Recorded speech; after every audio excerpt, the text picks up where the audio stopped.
এই নামাজের মুসল্লাটাকে মহান আল্লাহ রাব্বুল আলামিন বিমানের মতো বানায়া দিলেন।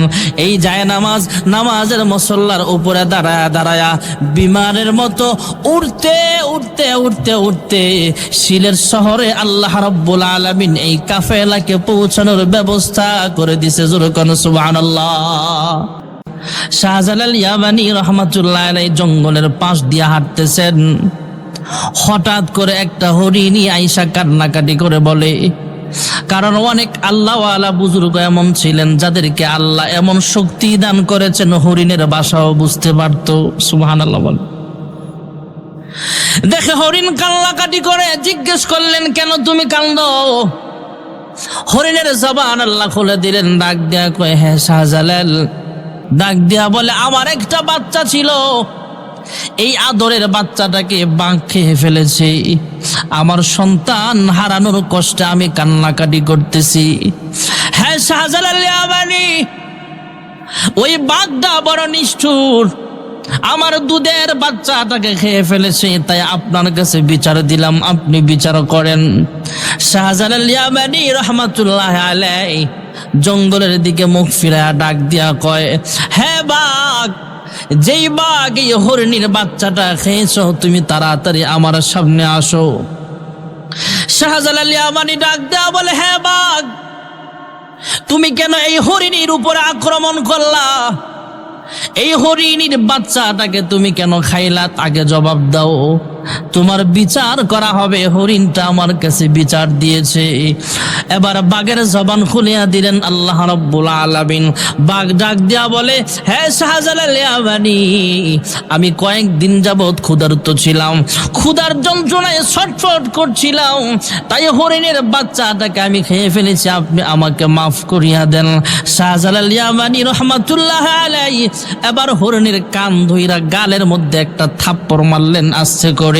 থাপ্পড়ের সঙ্গে বাঘটা উল্টায় সামনের দিকে পড়ে যায়, আর বাঘের ভিতরে হরিণীর যে বাচ্চাটা ছিল সেই বাচ্চাটাও তার মুখ দিয়ে বের হয়ে যায়। জোরে কোন সুবহানাল্লাহ। শাহজালাল ইয়ামানি আল্লাহর কাছে দোয়া করলেন, আমরা তো জানি বাঘে কোনো কিছু খেয়ে ফেললে সেটা পেটের ভিতরে মারা যায়, কিন্তু শাহজালাল ইয়ামানি বড় বুজুর্গ আল্লাহওয়ালা, তিনি যখন দোয়া করলেন, হরিণীর কান্না শুনে শাহজালাল ইয়ামানির মায়া লেগে গেছে। তিনি ডাক দেয়া কয়, আল্লাহ, এই হরিণের বাচ্চাটাকে তুমি ফিরা দাও, হরিণের বাচ্চাটাকে জীবিত করে দাও। আল্লাহর কুদরতে ভাইয়ারা আমার, বন্ধুরা আমার, ওই বাঘের ভিতর থেকে মরা বাচ্চাটা বের হয়েছে ঠিক, কিন্তু আল্লাহ রাব্বুল আলামিন পূর্ণ সুস্থ সবল জীবিত বানায়া দিছে। জোরে কোন সুবহানাল্লাহ। মামা ডাক দেয়া কয়, হ্যাঁ ভাগিনা, তোমার ঈমান আমল পরিপূর্ণ আল্লাহ করে দিয়েছেন। তোমার অনেক ঘটনা আমি দেখলাম, কারামতি আমি দেখে বলতে পারি তুমি একজন কাবেল হইছ। যাও যাও, এবার আর আমার কাছে তোমার থাকতে হবে না, বিভিন্ন দেশে যাও। এই দিক দিয়ে আমাদের ভারতবর্ষ থেকে নিজামুদ্দিন আউলিয়া সহ বিভিন্ন লোকেরা খবর পৌঁছালে ইয়ামান থেকে শাহজালাল শাহপরাণ সহ একটা কাফেলা আমাদের বাংলাদেশে আসে। বাংলাদেশ থেকে বুরহানুদ্দিন নামে একটা লোক খবর দিল। নিজামুদ্দিন আউলিয়ার দরবারে খবর পৌঁছানো হলো। ভারতবর্ষের বড় বড় বুজুর্গ যারা ছিল তাদের কাছে খবর গেল, সিলেটের জমিনে গৌর গোবিন্দ নামে একটা লোক আছে। এই লোকটা বড় অত্যাচারী বাদশা, বেঈমান। এই বেঈমানটা মুসলমানদের উপরে অত্যাচার করে, মুসলমানদের উপরে জুলুম করে। শাহজালাল ইয়ামানির কানেও খবরটা পৌঁছে গেল। শাহজালাল শাহপরাণ সহ সবাইকে আমাদের বাংলাদেশের সিলেটের জমিনে পাঠানো হলো। এদিক দিয়ে গৌর গোবিন্দ চিন্তা করলো, খবর পাইলেন লোকের মাধ্যমে, সংবাদ মাধ্যমে খবর পাইল শাহজালাল ইয়ামানি সহ একটা বিশাল বড় কাফেলা সিলেটে আসতেছে, আমাদেরকে আমাদের সিংহাসন তছনছ করিয়া দিবে, আমাদের সব কিছু ধ্বংস করিয়া দিবে, মুসলমানদের বিজয় হয়ে যাবে। অতএব শাহজালাল ইয়ামানিকে আমাদের সিলেটের জমিনে আসতে দেওয়া হবে না। এখন তো সিলেটের নদীগুলোতে চতুর্দিকে ব্রিজ আছে, তৎকালীন জমানায় ব্রিজের ব্যবস্থা ছিল না। এই নদীর নৌকা ছিল, নৌকার মধ্যে মাঝি ছিল। সমস্ত মাঝিদেরকে বলা হয়েছে তোমরা কেউ শাহজালালের কাফেলাকে পার করবা না, নৌকাগুলো সরা দাও। নৌকা ওই পারে নিয়ে নিলেন, আর কেউ নৌকা দিয়া তাদেরকে পার করবা না। যদি নৌকা পার না করো তাহলে ওরা নদী পার হয়ে সিলেটের জমিনে আসতে পারবে না। এদিক দিয়ে শাহজালাল ইয়ামানী রহমাতুল্লাহ আলাইহি সহ সিলেটে ঢুকার জন্য যখন নদীর সামনে গেলেন, এখন তো নদী অনেক ছোট, তখন নদীগুলো আরো বড় ছিল। ভাইয়েরা আমার, নদীর কিনারায় যায় দেখলেন নৌকা নাই, মাঝি নাই, কোনো কিচ্ছু নাই, পার হব কেমনে? ওনার সঙ্গীরা ডাক দিয়া কয়, হ্যাঁ শাহজালাল ইয়ামানী, নৌকার কোনো ব্যবস্থা নাই, কোনো কিচ্ছু দিয়া পার হওয়া সম্ভব হচ্ছে না, কি করা যায়? শাহজালাল ইয়ামানী রহমাতুল্লাহ আলাইহি ডাক দিয়া বলে, যায় নামাজ বিছাও। সুবহানাল্লাহ, সুবহানাল্লাহ। যায় নামাজ বিছাও। যায় নামাজ বিছায় আল্লাহু আকবার বলে নামাজে দাঁড়ায় যাও। শাহজালাল ইয়ামানী রহমাতুল্লাহ আলাইহি সহ ওনার কাফেলার সবগুলো মানুষ যায় নামাজ বিছায়, নামাজের মুসল্লা বিছায় ভাইয়ারা আমার নামাজে দাঁড়ায় গেল। নামাজে আল্লাহর প্রশংসা করতে করতে আল্লাহ রাব্বুল আলামিন, নৌকা নাই, বিমান নাই, কোনো কিছু নাই, হেলিকপ্টারের ব্যবস্থাও নাই, বাস নাই, রেলগাড়িও নাই, কোনো কিছুর ব্যবস্থা নাই, ব্রিজের ব্যবস্থা নাই। এই নামাজের মুসল্লাটাকে মহান আল্লাহ রাব্বুল আলামিন বিমানের মতো বানায়া দিলেন। এই যায় নামাজের মুসল্লার উপরে দাঁড়ায়া বিমানের মতো উড়তে উড়তে উড়তে উড়তে সিলেট শহরে আল্লাহ রাব্বুল আলামিন এই কাফেলাকে পৌঁছানোর ব্যবস্থা করে দিয়েছে। জোরে কোন সুবহানাল্লাহ। এক নাস্তিক যায়া ইরি ধান খেতে কাজ করে, এমন আছে না, জি, লাঙ্গল দিয়া হাল চাষ করতেছে, ওই মাটি গুছাইতেছে, বড় বড় মাটিগুলো ভাঙতেছে। এমন এক কৃষকের কাছে যায়, কই তুমি যে আল্লাহর ইবাদত করো, আল্লাহ আল্লাহ করো, আল্লাহ তো দেখি না, এই জন্য বিশ্বাস করি না। নাউজুবিল্লাহ, নাউজুবিল্লাহ কইতেছে কৃষকের কাছে, যে কৃষক জমিনে কাজ করতেছে মাটি দিয়া। কয় আরেকটা কথা, কয় কি কথা? আমি সরল মানুষ, তোমার প্রশ্নের জবাব কেমনে দিব? কয় ঠিক আছে, আরেকটা প্রশ্ন, কি করার করো। কয় মানুষ মাটির তৈরি, মানুষ জাহান্নামের আগুনে দিলে সাজা পাবে, এটা বুঝলাম, কিন্তু আগুনের ভিতরে দিলে, তথা জিন আগুনের তৈরি, জিন কিসের তৈরি? আগুনের তৈরি। জিন আগুনের তৈরি হওয়ার পরও জাহান্নামের আগুনে দিলে সাজা পাবে, এটা আমার বুঝে আসে না, এটা বিশ্বাস করি না।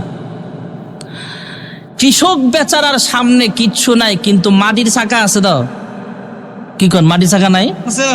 কাজ করতেছে জমিনে, মাটির চাকা নাই? যেমন কুকুর তেমন মুগুর। একটা মাটির চাকা লইয়া কি এর জবাব দিব? নাস্তিকের ফিট বরাবর যখন একটা ডিম করে মারছে, ও বাগো, ও মেরে লইল গো, ও বাগো, চিল্লা ফাল্লা কইরা গ্রামের সব মানুষ একসাথে করে লিছি। একসাথে হওয়ার পরে দেখেন, আমি ওনারে জিগাইলাম আল্লাহ দেখি না, বিশ্বাস করি না, আর একটা প্রশ্ন করলাম, উনি আমার জবাব দিতে না পারো অসুবিধা নাই, কিন্তু আমারে মারলো কেন? এটার বিচার চাই। সব সর্দাররা আইসা কয়, তুমি ওনারা মাটির চাকা দিয়া ঢিল মারলা কেন? কয় আমি ঢিল মারি নাই তো। কয় কি মারছেন? কয় আমি ওনার 2 প্রশ্নের জবাব দিছি। জোরে কোন সুবহানাল্লাহ। কয় এটা কি বুঝলাম না। নাস্তিক বলতেছে, নাস্তিক 2টা প্রশ্ন করেছে, আল্লাহ দেখি না তাই বিশ্বাস করি না। আগুনের তৈরি জিন আগুনের ভিতরে দিলে কেমনে জ্বলবে, শাস্তি পাবে কেমনে, এটা আমার বুঝে আসে না। তার 2টা জবাব একসাথে দিয়া দিছি। কয় কেমনে? কৃষক ডাক দেয়া কয়, নাস্তিক তোমাকে ঢিল দিছি মাটির চাকা দিয়া, তোমার শরীরটাও মাটির তৈরি। সুবহানাল্লাহ। তোমার শরীরটাও মাটির তৈরি একটা মানুষ তুমি, তোমার বডি আল্লাহ মাটি দিয়া বানাইছেন। মাটির তৈরি মানুষের শরীরে মাটির ঢিল দিয়া যদি ঢিল মারা হয় তাহলে তুমি ব্যথা পাইছো? কয় হা। মাটির চাকা দিয়া মাটির শরীরে ঢিল মারলে যেমন ব্যথা পাওয়া যায়, আগুনের তৈরি জিন জাহান্নামে দিলেও সাজা পাবে। জোরে কোন সুবহানাল্লাহ। কয় আরেকটা জবাব হলো, হে নাস্তিক তোমাকে যে ঢিল মারছি ব্যথা পাইছো? কয় হা। বিশ্বাস করি না। কয় কেন? তোমার ব্যথাটা পারলে আমাকে দেখাও। সুবহানাল্লাহ। সুবহানাল্লাহ। ব্যথা কি দেখা যায়? না আপনারা ঘুষা মারছে একটা, ব্যথা পাইছেন, দেখাইতে পারবেন? না কয় ব্যথা দেখা যায় না, কিন্তু অনুভব করা যায় কষ্ট পাচ্ছি আমি। কয় আমার আল্লাহ দেখা যায় না, ব্যথা যেহেতু দেখা সম্ভব নয়, আমার আল্লাহকেও দেখা সম্ভব নয়। আমার আল্লাহ দেখা যায় না, আল্লাহকে আসমান জমিনের দিকে তাকায়া অনুভব করা যায়। যেরকম সুবহানাল্লাহ। এক আল্লাহর বান্দা পাহাড়ের উপরে দাঁড়ায় চিন্তা করে, হায় রে, এই বিশাল বড় আসমান এমনি এমনি হয় নাই, এই বিশাল বড় পাহাড় এমনি এমনি কোনো মানুষের পক্ষে বানানো সম্ভব নয়। এই লোকটা চিন্তা করে, রংধনু 7 রং যদি এত সুন্দর, এই রংধনুর 7 রংটাকে বানাইলো, পাহাড়টাকে বানাইলো। আমি একজন মানুষ, আমি মেধা খাটায়, আমার বুদ্ধি খাটায়, ব্রেন খাটায় মোবাইল আবিষ্কার করলাম, মাইক্রোফোন আবিষ্কার করলাম, ব্রেন খাটায়া ক্যামেরা বানাইলাম, ব্রেন খাটায়া বিমান বানাইলাম, রকেট বানাইলাম, কত কিছু বানাইলাম। আর এই ব্রেনটা বানানোওয়ালা একজন অবশ্যই আছেন, জোরে বলেন তিনি কে? আল্লাহর বান্দা চিন্তা করে, আকাশটা যদি এত সুন্দর, জমিনটা যদি এত সুন্দর, পাহাড়ের গাছ গাছালি যদি এত সুন্দর হয়, সমুদ্রের মাছগুলো যদি এত সুন্দর হয়, এ মানুষ আপনার আমার চেহারা যদি দেখতে এত সুন্দর হয়, আমার আল্লাহ যে আল্লাহ আমাদেরকে বানাইছেন, সে আল্লাহ জানি দেখতে কত সুন্দর। যেরকম সুবহানাল্লাহ। তোমার সৃষ্টি যদি হয় এত সুন্দর, না জানি মাওলা তুমি কত সুন্দর। যেরকম সুবহানাল্লাহ। আমরা আল্লাহকে দেখি না, কিন্তু আল্লাহ যে আছেন বিশ্বাস করার নাম হলো ঈমান। আবার আপনার নবী, বিশ্ব নবী রহমাতুল্লিল আলামিন মসজিদে হারাম শরীফে যায়, বাইতুল্লাহ যায় নামাজ আদায় করার জন্য।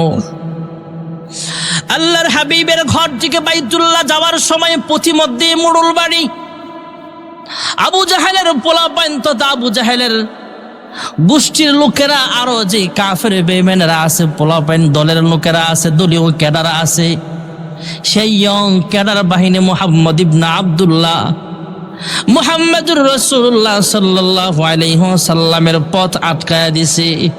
এ মুহাম্মদ, কোথায় যাও, কেন যাও, আমাদেরকে একটু বলে যাও। আল্লাহর হাবিব জানায়া দিলেন, আমি বাইতুল্লাহ যাব, আমার মালিকের কুদরতি পায়ে সাজদা দিব। যেরকম সুবহানাল্লাহ। মুরুল বাবির পোলাপাইন, নেতার পোলাপাইন, নেতার চামচারা ডাক দেয়া কয়, হ্যাঁ মুহাম্মদ, আমাদের মূর্তির নাম আছে, আমাদের মূর্তির হবল তুবল বিভিন্ন নাম আছে। দেখবেন হিন্দুদের বিভিন্ন মূর্তির নাম থাকে, আছে না নাই? জয় শ্রীমা, লোকনাথ, বিভিন্ন নামে। কয় আমরা এক এক মূর্তির আলাদা আলাদা নাম আছে, এক এক মূর্তির আলাদা আলাদা নাম আছে, পরিচয় পত্র আছে, আইডি আছে, আইডেন্টিফাই করা যায় এটা হলো অমুক মূর্তির নাম, এই মূর্তিটার নাম অমুক, এই মূর্তিটার নাম অমুক। হ্যাঁ মুহাম্মদ, তোমার আল্লাহর পরিচয় কি, তোমার আল্লাহর গোত্র কি, তোমার আল্লাহর বংশ কি? মুহাম্মদ ইবনে আব্দুল্লাহ মুহাম্মদুর রাসূলুল্লাহ সাল্লাল্লাহু আলাইহি ওয়াসাল্লাম ডাক দিয়া বলে, হে মুরুল বাবির পোলাপাইন, হে এলাকার মাস্তান পোলাপাইন, শোনো, আমি তোমাদেরকে ভয় পাই না। এবার মনে করিও না আমি বুঝি তোমাদেরকে ভয় পাই, না না, তোমাদেরকে ভয় পাই আমি জবাব দেই না এমন না, আমি তোমাদের প্রশ্নের জবাব দিব। এই প্রশ্নের জবাবগুলো আল্লাহ আমাকে যখন শিখায় দিবে। যেরকম সুবহানাল্লাহ। এ আবু জাহেলের নেতার লোকেরা শোনো, রাজনৈতিক দলের লিডার তোমরা হতে পারো, তোমাদের সিংহাসন থাকতে পারে, তোমরা পয়সাওয়ালা হতে পারো, ক্ষমতাসীন হতে পারো, এরপরও ভাই বোনা তোমাকে আমরা ভয় পাই, তোমাদেরকে ভয় পাইব এমন না। কারণ তোমরা যেই মক্কার বাসিন্দা, আমিও কিন্তু খাজা আব্দুল মুত্তালিবের নাতি, আমিও কিন্তু মক্কার মানুষ, আমি তোমাদেরকে ভয় পাই না। ঠিক না ঠিক জোরে বলে।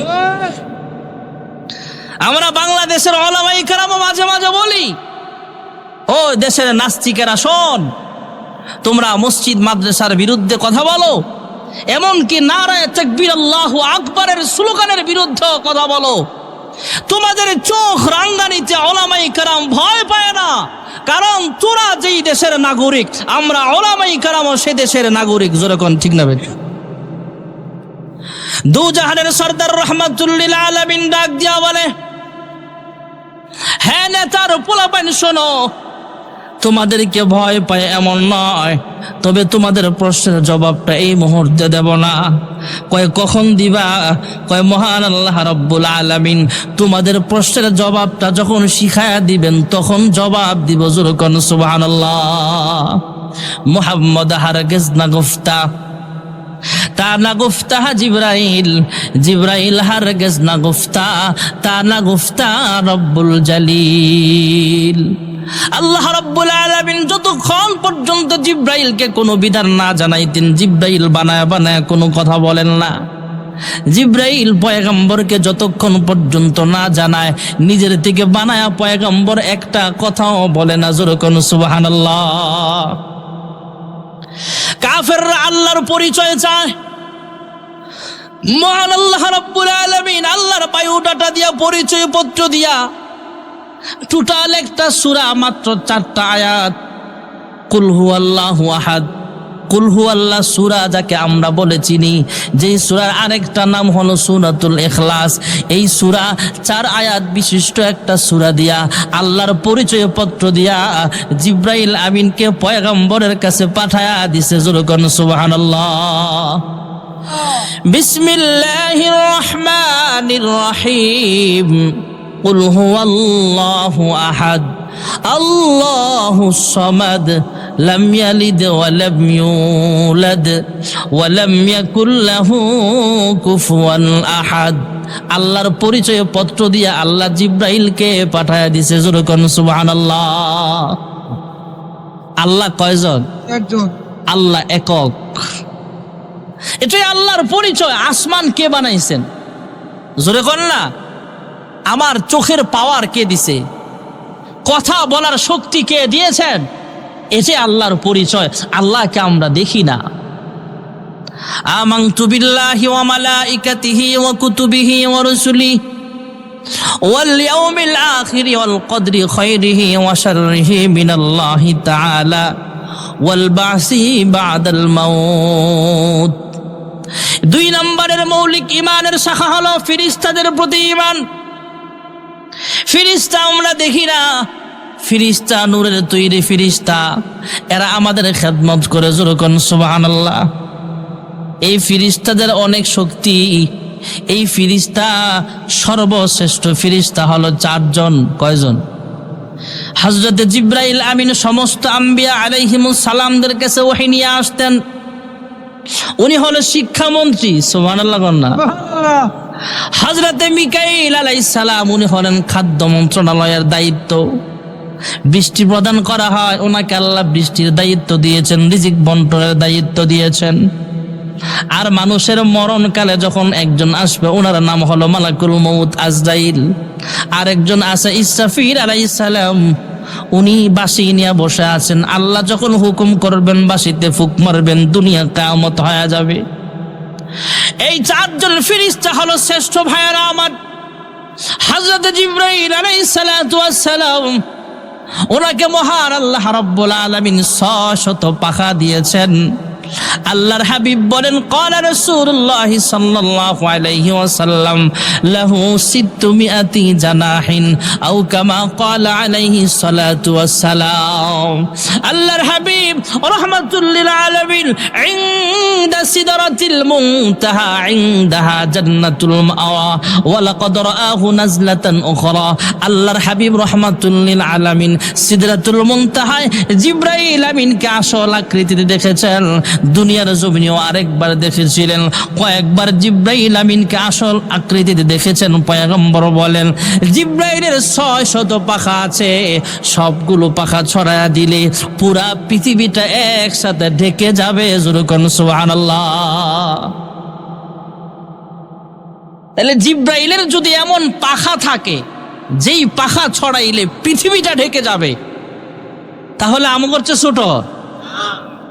আহা, এত বড় পাখা যে শরীরে আছে সেই শরীরটা কত বড়, তাহলে ফেরেশতাটা কত বড়। আর এই জমিন থেকে আসমান পর্যন্ত যত ফাঁকা জায়গা আছে, প্রথম আসমানটা ততটুকু মোটা। সুবহানাল্লাহ।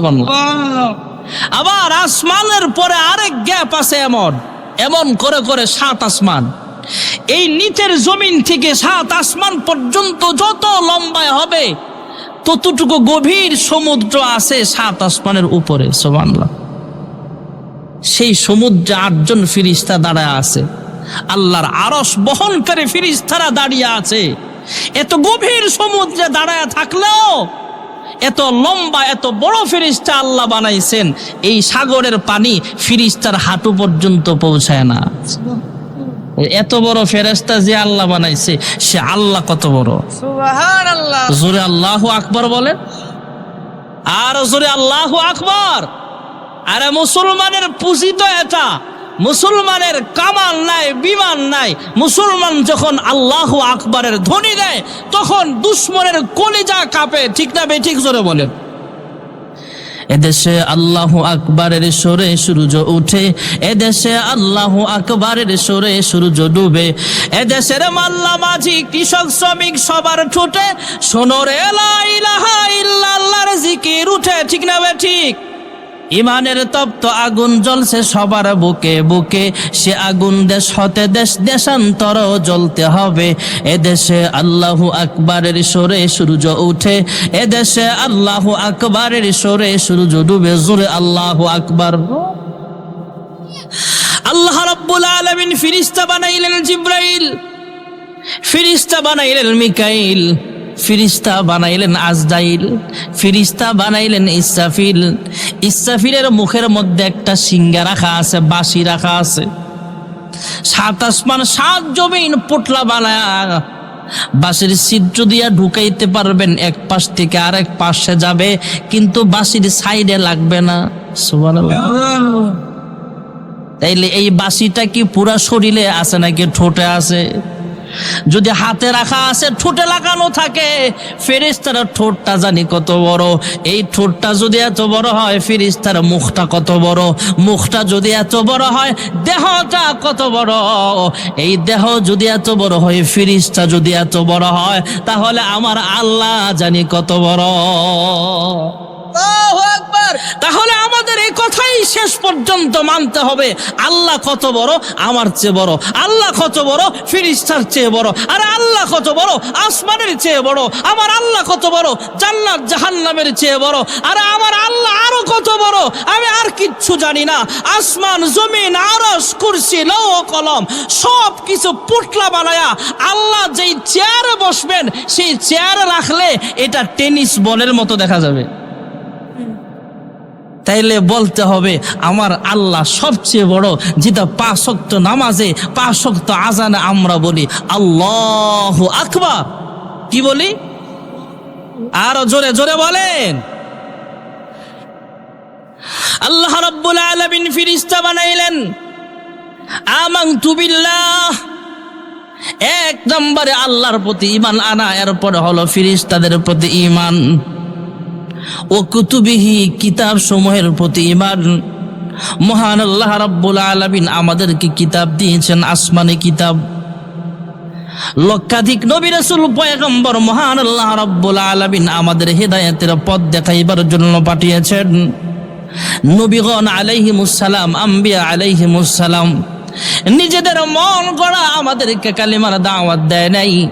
আসমানি 104খানা কিতাব মহান আল্লাহ রাব্বুল আলামিন আমাদের জন্য পাঠিয়েছেন। এর ভিতরে শ্রেষ্ঠ কিতাব হলো 4টা, তাওরাত, জবুর, ইনজিল, কোরআন।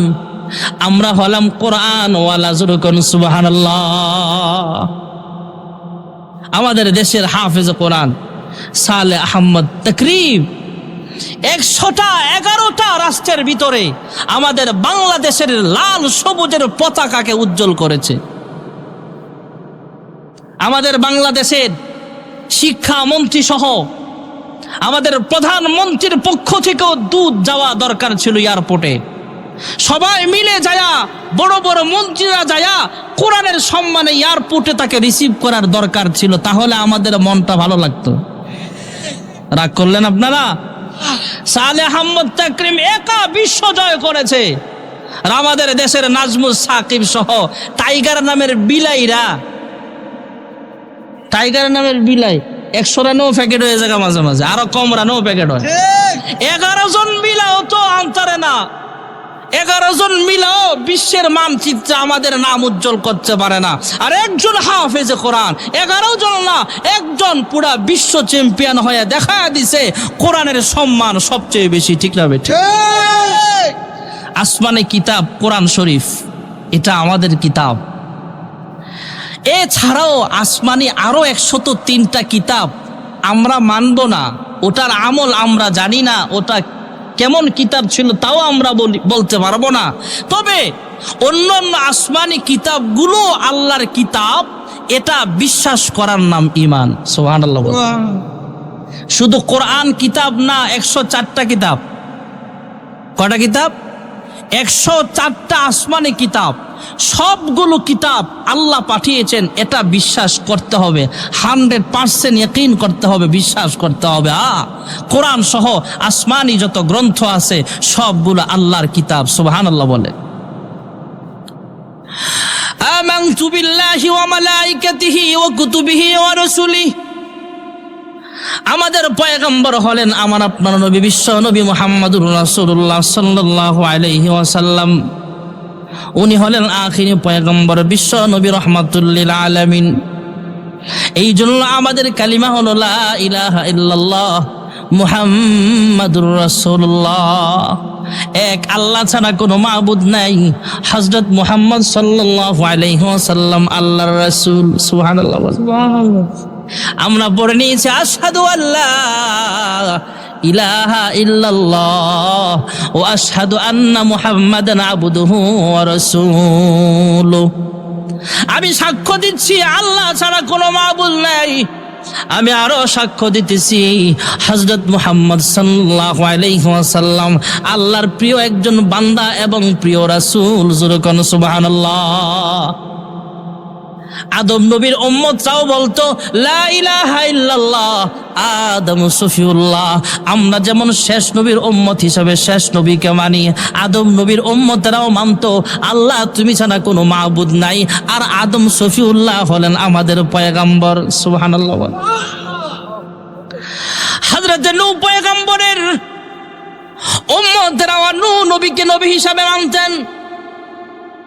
নূহ নবিউল্লাহ বলতেন লা ইলাহা ইল্লাল্লাহ নূহ নবিউল্লাহ। আমরা বিশ্বাস করি এক আল্লাহ ছাড়া কোনো মাবুদ নাই, লা ইলাহা ইল্লাল্লাহ নূহ নবিউল্লাহ। নূহ পয়গম্বর হলেন আল্লাহর একজন পয়গম্বর। সুবহানাল্লাহ বলেন।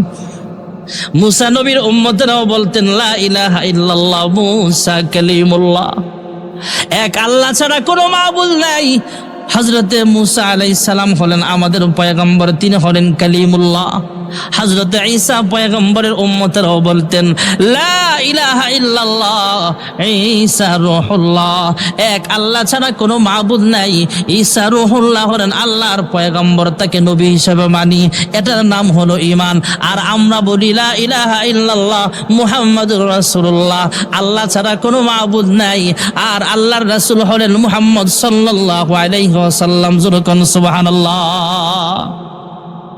আমরা শেষ নবীর উম্মত, ঠিক আছে, তবে আদম আলাইহিস সালাম থেকে নিয়া ঈসা আলাইহিস সালাম পর্যন্ত আমাদের নবীর আগ পর্যন্ত যে আল্লাহ লক্ষাধিক মুফাসসিরিন হযরতগণ বলেন আল্লাহ তাআলা কমপক্ষে 1,24,000 পয়গম্বর জমিনে পাঠিয়েছেন।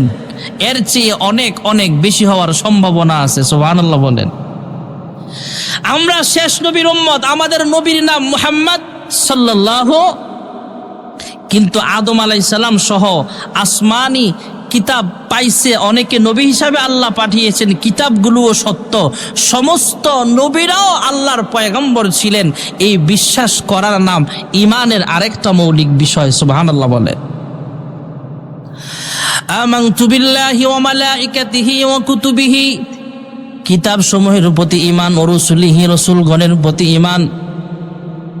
ভাইয়েরা আমার, বন্ধুরা আমার, ওয়াল ইয়াউমিল আখির, পরকালের প্রতি ঈমান। একদিন দুনিয়াটা ধ্বংস হয়ে যাবে ভাইয়েরা আমার।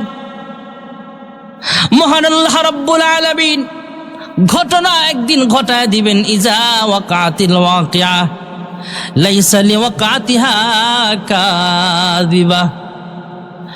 ঘটনা মিথ্যা ঘটনা নয়, 100% সত্য ঘটনা। মহান আল্লাহ রাব্বুল আলামিন হুকুম করবেন, ইসরাফিল যখন সিংহায় ফুক মারবেন, আল্লাহ রাব্বুল আলামিন এমনি এমনি কিয়ামত ঘটাবে না। আল্লাহ বলবেন ফেরেশতারা দুনিয়াটা ধ্বংস করা হবে। ফেরেশতারা বলবে মালিক, দুনিয়ার জমিনে এখনো কিছু কিছু ঈমানদাররা বেঁচে আছে। আল্লাহ রাব্বুল আলামিন একটা মৃদু বাতাস ছেড়ে দিবেন। ওই বাতাসটা সবার শরীরে লাগবে না ভাইয়েরা আমার। বাংলা লিংক টাওয়ার থেকে শুধু বাংলা লিংক সিমের মধ্যেই যেমন নেটওয়ার্ক পাওয়া যায়, গ্রামীণ টাওয়ার থেকে শুধু গ্রামীণ সিমের ভিতরেই নেটওয়ার্ক পাওয়া যায়, এক্সটেল টাওয়ার থেকে রবি সিমের ভিতরেই যেমন নেটওয়ার্ক পাওয়া যায়, ওই বাতাসের নেটওয়ার্কটা সবার শরীরে লাগবে না। যাদের ভিতরে ঈমান আছে, আমল আছে, তাদের অন্তরে যখন লাগবে, তাদের শরীরে যখন লাগবে, এরা দুনিয়া থেকে বিদায় হয়ে যাবে। দুনিয়ার মধ্যে আল্লাহ বলনেওয়ালা একজন মানুষও নাই। ঈমানদারদেরকে আল্লাহ দুনিয়া থেকে উঠায় নিবে। আল্লাহ ইসরাফিলকে ডাক দিয়া বলবে, ইসরাফিল, আসমান সাজাইছিলাম, প্যান্ডেল বানাইছিলাম, সামিয়ানা টানাইছিলাম, জমিনটা বিছানা বানাইছিলাম, গাছ গাছালি, পাহাড় পর্বত সবকিছু আমি আল্লাহ বানাইছিলাম। সবকিছু আমি আল্লাহ বানাইছি, একমাত্র আমি আল্লাহকে আল্লাহ বলে ডাকার জন্যে। জমিনে যেহেতু একজন মানুষও নাই, যেমন ভাবে এই মাহফিল যখন শেষ হয়ে যাবে, সাজানো হয়েছে মাহফিল করার জন্য, মাহফিল শেষ হয়ে গেলে লাইটের কোনো প্রয়োজন নাই, লাইটম্যান লাইটগুলো খুলে ফেলবে। মাহফিল শেষ, মাইকের কোনো প্রয়োজন নাই, মাইকগুলো মাইকম্যান খুলিয়া ফেলবে। বিছানাওয়ালার বিছানার কোনো প্রয়োজন নাই, বিছানাগুলো গুছায় ফেলা হবে। স্টেজের কোনো প্রয়োজন নাই, কারণ মাহফিল শেষ। আল্লাহ ডাক দিয়া বলবে, আমার সামিয়ানার দরকার নাই, জমিনের বিছানার দরকার নাই, লাইট দরকার নাই, চন্দ্র সূর্য দরকার নাই, গাছ গাছালি, পাখালি, সাগর নদী নালা কোনো কিচ্ছুর দরকার নাই, কারণ আল্লাহ বলনেওয়ালা নাই। আমার আল্লাহর জিকির নেওয়ালারা দুনিয়া থেকে বিদায় হয়ে গেছে। এখন আসমান দরকার নাই, জমিন দরকার নাই, কোনো কিচ্ছু দরকার নাই। হ্যাঁ ইসরাফিল, সিংহায় ফুক মারো। সিংহায় ফুক মারবে ভাইয়েরা আমার। সিংহায় ফুক মারার পরে আস্তে আস্তে বাঁশির আওয়াজটা বাড়তে থাকবে। প্রাথমিক অবস্থায় শ্রুতি মধুর মনে হবে, শহরের মানুষ চিন্তা করবে গ্রামগঞ্জে মনে হয় আওয়াজটা নাই।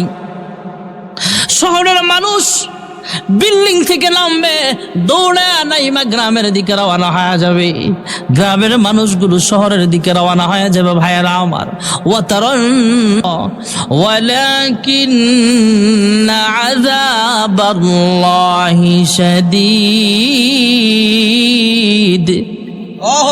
ভাইয়েরা আমার, বন্ধুরা আমার, মানুষগুলোকে মনে হবে মদ খায়া মাতাল হয়ে ঘুরতেছে, আসলে মাতাল নয়। আল্লাহর আযাব বড় শক্ত আযাব। বাঁশির আওয়াজটা যখন আস্তে আস্তে বাড়তে থাকবে, খেতে খামারে মানুষ কাজ করতেছে, খেতে খামারের মানুষগুলো দৌড়ে বাড়ির দিকে রওনা হয়ে যাবে।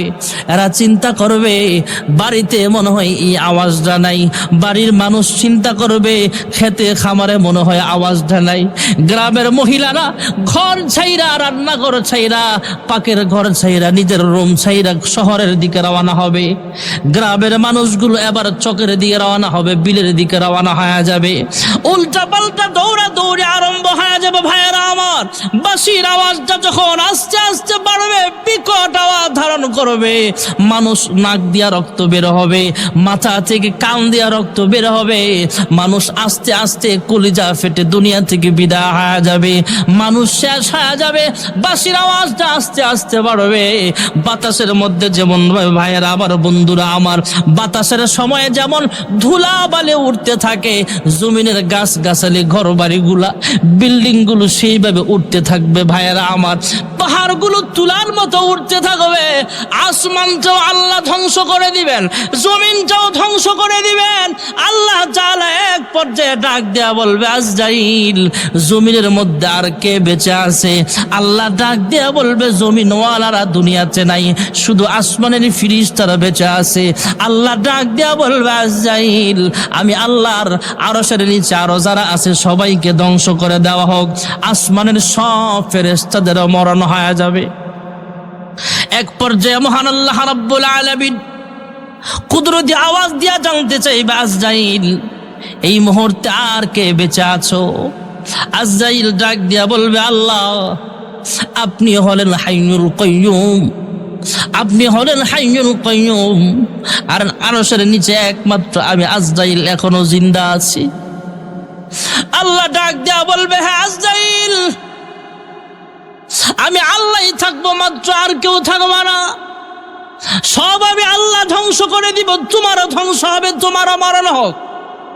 আজরাইল সেদিন নিজের রূহটা যখন বের হবে, তখন বিকট আকারে একটা চিৎকার মারবে। ভাইয়েরা আমার, এমন আওয়াজ হবে, জমিনে যদি ইসরাফিল সিংহায় ফুঁকটাও না দিত, আর আজরাইলের চিৎকারটা মানুষের কানে আসতো, এই মানুষগুলো কলিজা ফেটে দুনিয়া থেকে বিদায় হয়ে যাইত। আজরাইলও বিদায় হয়ে যাবে। আল্লাহ আরশের মধ্যে বসে থাকবেন, কুরসির মধ্যে বসে থাকবে।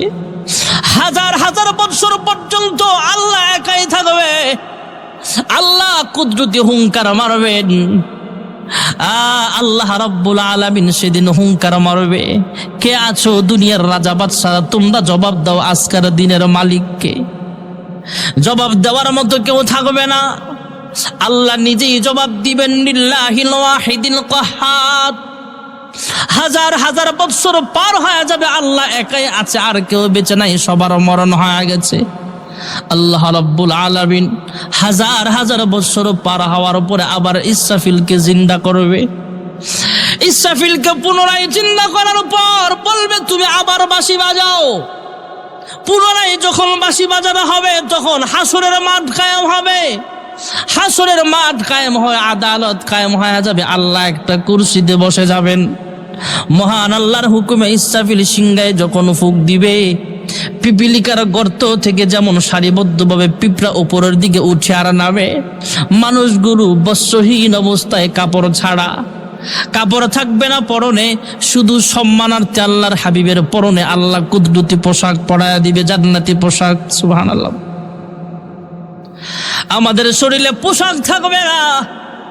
আম্মা জান আয়েশা সিদ্দিকা রাদিয়াল্লাহু তাআলা আনহা চোখের পানি ফেলে কান্দে আর ডাক দিয়া বলে, ওগো আল্লাহর হাবিব, আমি হলাম উম্মাহাতুল মুমিনিন, আমারও তো লজ্জা লাগবে, কারণ আমার কি সেদিন পোশাক থাকবে না? কয় না, কয় এটা তো লজ্জার ব্যাপার।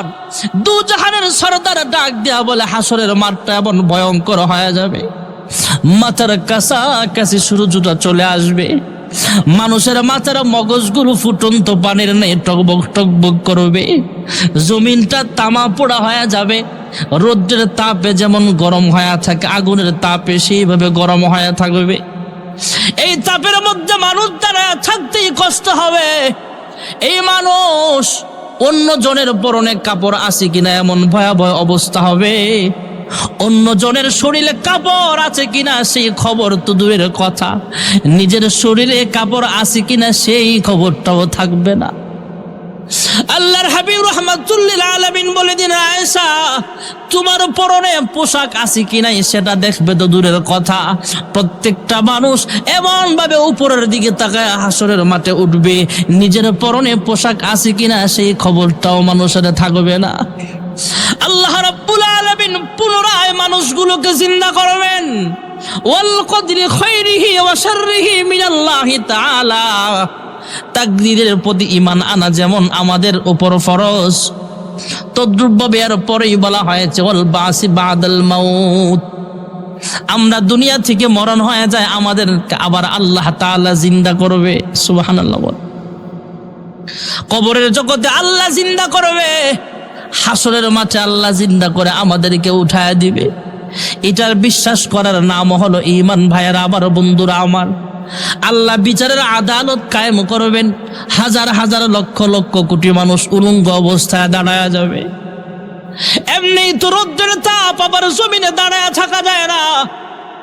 মানুষগুলো দৌড়ে আদম সফিউল্লাহর কাছে যাবে, হে বাবা আদম, ইয়া আউয়ালাল আম্বিয়া, ইয়া আদম, ইয়া আবাল বাশার। আপনি হলেন সমস্ত মানুষের আব্বা জান, আপনি হলেন পৃথিবীর প্রথম পয়গম্বর। আপনি একটু আল্লাহর কাছে সুপারিশ করেন, আল্লাহ যেন বিচারের কার্যক্রমটা আরম্ভ করিয়া দেয়। কারণ হলো হাসরের মাঠে আর দাঁড়ায় থাকতে পারতেছি না। আল্লাহ জান্নাতে দেখ আর জাহান্নামে দেখ পরের ব্যাপার, আগে বিচারের কার্যক্রমটা যেন আল্লাহ তাআলা আরম্ভ করিয়া দেয়। আপনি একটু সুপারিশ করেন। আদম পয়গম্বর সেদিন বলবে, এই মুহূর্তে আমার পক্ষে সম্ভব হবে না। মানুষগুলো দৌড়ায়া মূসা পয়গম্বরের কাছে যাবে, হ্যাঁ মূসা পয়গম্বর, আপনি তো কালিমুল্লাহ, আল্লাহর সাথে ঘন ঘন কথা বলতেন, আপনি একটু সুপারিশ করেন। কয় আমার পক্ষে সম্ভব না। মানুষগুলো যাবে ঈসা পয়গম্বরের কাছে, ঈসা পয়গম্বরের সম্ভব হবে না। এবার মানুষগুলো যাবে হযরত মুহাম্মদুর রাসূলুল্লাহ সাল্লাল্লাহু আলাইহি ওয়াসাল্লামের কাছে। জোরে কোন সুবহানাল্লাহ। সময় থাকতে ও মুসলমান করে যাও জিকির, আল্লাহ হবেন জজ ব্যারিস্টার, নবী হবেন উকিল। উকিল ছাড়া পার হওয়া যে লাগবে ভীষণ দায়, উকিল ছাড়া পার হওয়া যে লাগবে ভীষণ দায়। টাওয়ার বসাইছে না মহান আল্লাহর কাবায়। লা ইলাহা লা ইলাহা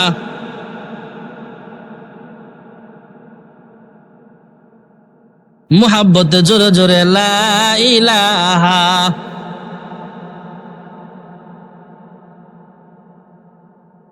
আইসা বলে শুনুন, আইলে সাবধান, আইলে সরে লা ইলাহা মুহাব্বতে জোরে জোরে লা ইলাহা।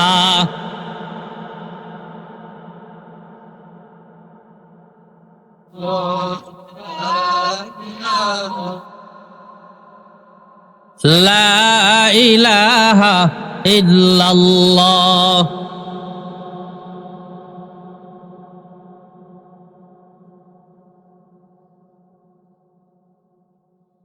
লা ইলাহা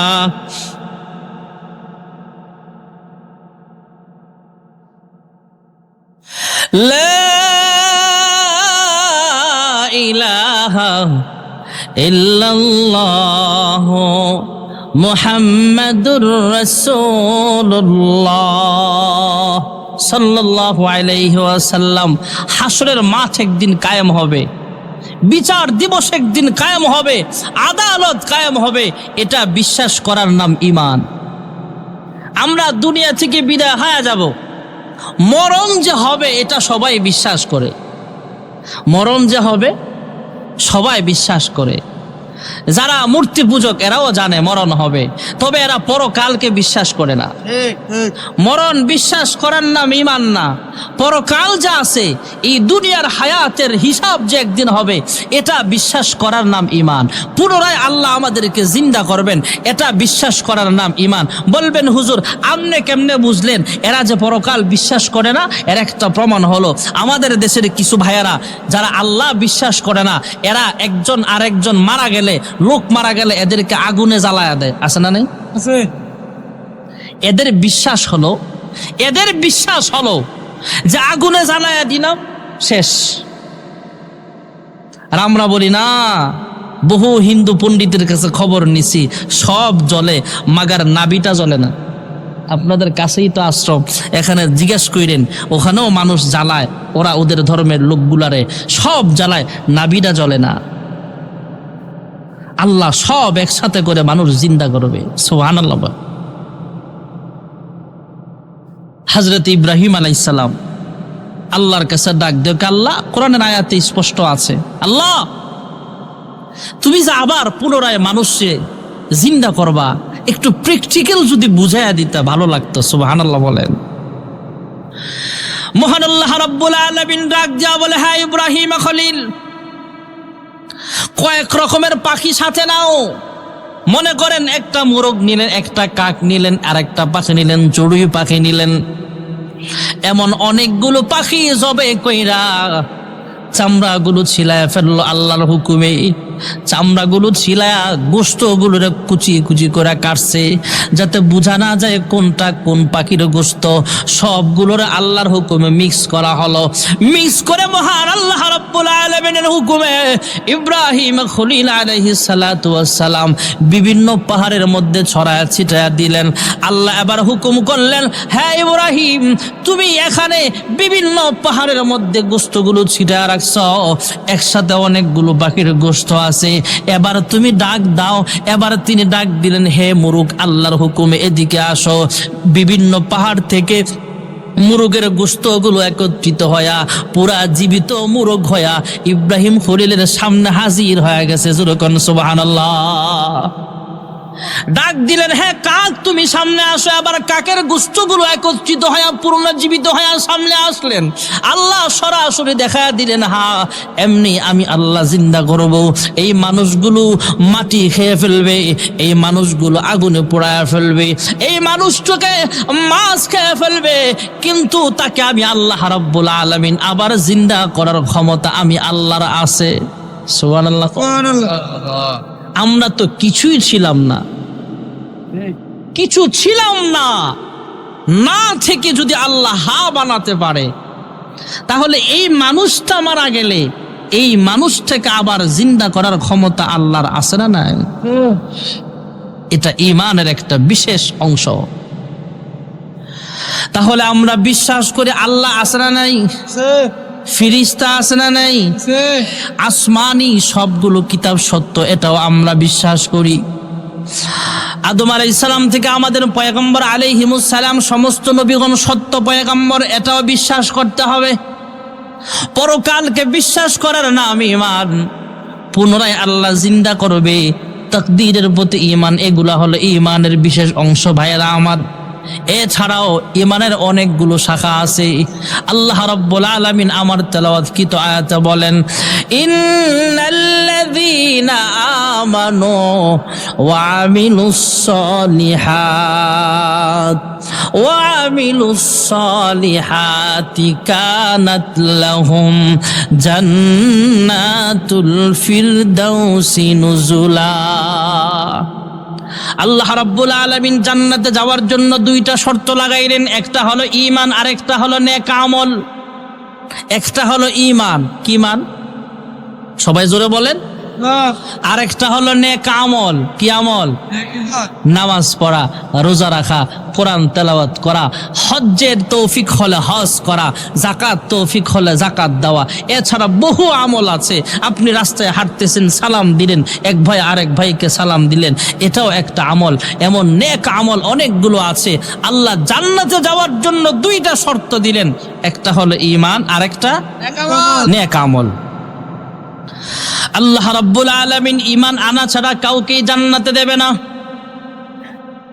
হযরত ইব্রাহিম আলাইহিস সালাম মহান আল্লাহ রাব্বুল আলামিনের কাছে জানতে চাইলেন, আল্লাহ, আমার আব্বা তো বেঈমান, আজর ঠাকুর, তাকেও কি জাহান্নামের আগুনে জ্বালানো হবে? কয়, হ্যাঁ, আমার ওয়াদা সত্য। ঈমানদার ছাড়া কাউকে আমি আল্লাহ জান্নাত দেব না। তোমার আব্বা আজর ঠাকুর যেহেতু বেঈমান, তাকে আমি আল্লাহ জান্নাত দেব না, জাহান্নামের আগুনে জ্বালাবো। আয় আল্লাহ, আরেকটা ওয়াদাও তো তোমার আছে। কোন ওয়াদা? কয় হাসরের কঠিন ওয়াদা নেই, নবী রাসূল পয়গম্বর আলাইহিমুস সালামগণকে মানুষের সামনে লজ্জিত করবেন না, লজ্জা দিবেন না। সুবহানাল্লাহ। কোন নবীকে আল্লাহ হাসরের মাঠে উম্মতের সামনে লজ্জা দিবে না। শুধু নবী নয়, আমার উস্তাদ মুফতি হাতেম সাহেব সহ আপনাদের মসজিদের ইমাম, যদিও স্টেজে বসা, চেয়ারে আমি বসা, ভাইবেন না আমি বড় হয়ে গেছি। আপনাদের এলাকায় ঘরের কাজ করে মিস্ত্রি আছে না নাই? মালিক নিচে দাঁড়ানো, মিস্ত্রি উপরে দাঁড়ানো থাকে না? মালিকের দাম বেশি না মিস্ত্রির দাম বেশি? মালিকের দাম বেশি। তো হুজুরের নিচে বসা দেখে আমার দাম বেশি হয়ে গেছে, আমি উপরে দেখে তা না। আমার উস্তাদ আল্লামা মুফতি হাতেম সাহেব সহ আমার এই উস্তাদ সহ যত ওলামায়ে কেরাম, আল্লাহ হক্কানি ওলামায়ে কেরাম পৃথিবীতে পাঠাইছেন, কোন আলেমকে মুসল্লিগো সামনে আল্লাহ লজ্জা দিবে না। সুবহানাল্লাহ জোরে কয় না রে? সুবহানাল্লাহ। আমরা তো ঠিকই লজ্জা দিই, নামাজ পড়ি না, রোজা রাখি না, দাড়ি নাই, সুদখোর ঘুষখোর, হুজুরের একটু কিছু পাইলে খবর আছে, কিন্তু আল্লাহ লজ্জা দিবে না। আপনি লজ্জা দেওয়ার কে? সতর্ক হয়ে যান।